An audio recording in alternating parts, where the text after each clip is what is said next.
enormous technological advances and change and disruption, innovation over that time. Brenda, tell us a little bit about the job that you do. I'm what is referred to as the checkout chick, and people say to me, do you... I'm just going to repeat that because your mic wasn't on. Brenda refers to herself as the checkout chick.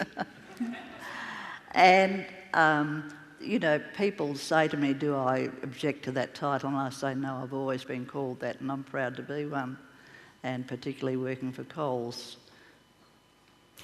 How did you come to be working for Coles at all 51 years ago? Well, the site that we are on at the moment used to be a church, and they were pulling down the church, and my best girlfriend, she said to me, I've heard they're going to build a supermarket there, Brenda. And I said, they wouldn't pull down a church to build a supermarket. She said, yes, they are.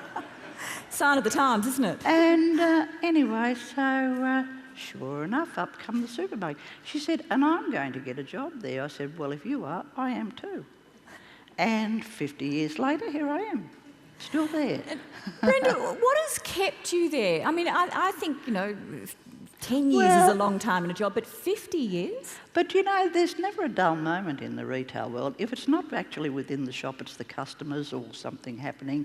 And in the last 20 years in particular, the technology has changed so much. It's been really interesting. And every time I heard there was going to be a new technology, I'd think, I'll have to stay for that.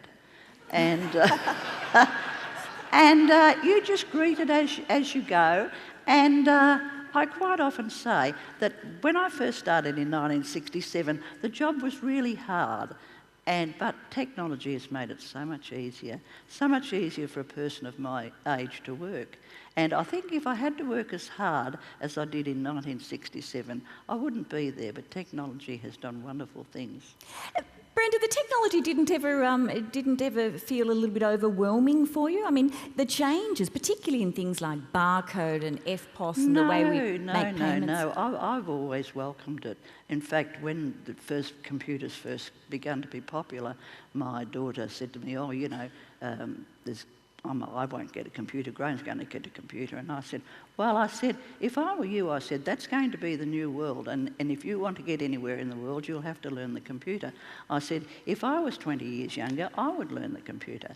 The next thing I know, I had a computer made up of everybody's bits and pieces that were delivered at my place.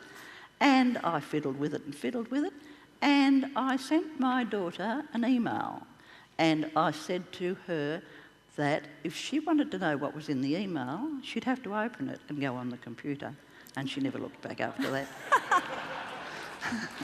Well done, Brenda, well done. Not only is that the spirit, I find it so encouraging. Just lastly, what would be your advice to older Australian workers who right now might be feeling at times overwhelmed by the rapid pace of change and feeling that it's a bit too hard to keep up?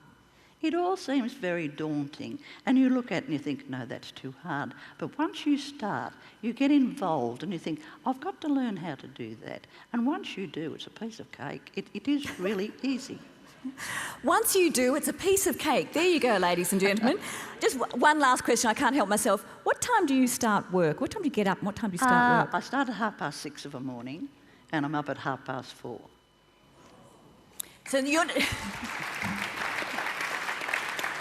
And just in case you were wondering, she goes to bed at 10 o'clock at night. So there you go, ladies and gentlemen. Healthy living, it works. What a fabulous bunch of stories. We could talk for hours, but unfortunately we don't have the time. I'm going to call on the Prime Minister now just